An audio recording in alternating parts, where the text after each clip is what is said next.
In today's class, we are finishing off the musical instrument series with the 5th instrument of the month. And in today's class, we are learning about the violin. Let's go!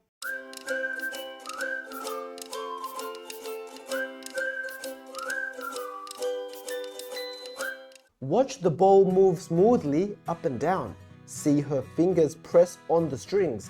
Hear the pretty sounds. Zin, zin, zin. She is playing the violin. The violin is a string instrument. It has 4 strings and they help make the sounds. A violin's body is made of wood and the strings are made of metal. A violin is played by pulling a bow across the strings. A bow is made of horsehair that is pulled tightly and connected to a stick.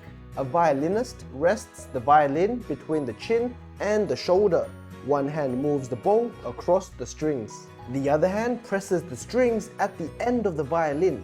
The violinist jiggles this hand on the strings to make the sound move back and forth. People play different kinds of music on the violin. 2 kinds of music are classical and country. A violin can also be plucked like a guitar. Violins are important in an orchestra.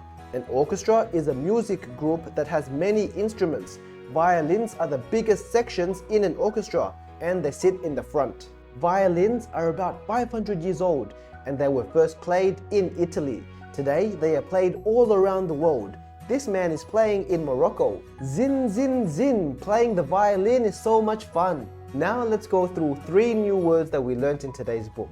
The first word is bow, which is a long stick that is pulled across a violin to make sound. A violin player uses a bow. Orchestra is a large group of people who play instruments together. An orchestra may have several violins in it. And finally, section is a part of something larger. An orchestra has a violin section. Now it's your turn. What do you think about the violin? Let me know down below. And also, share with me what your favorite instrument is and why.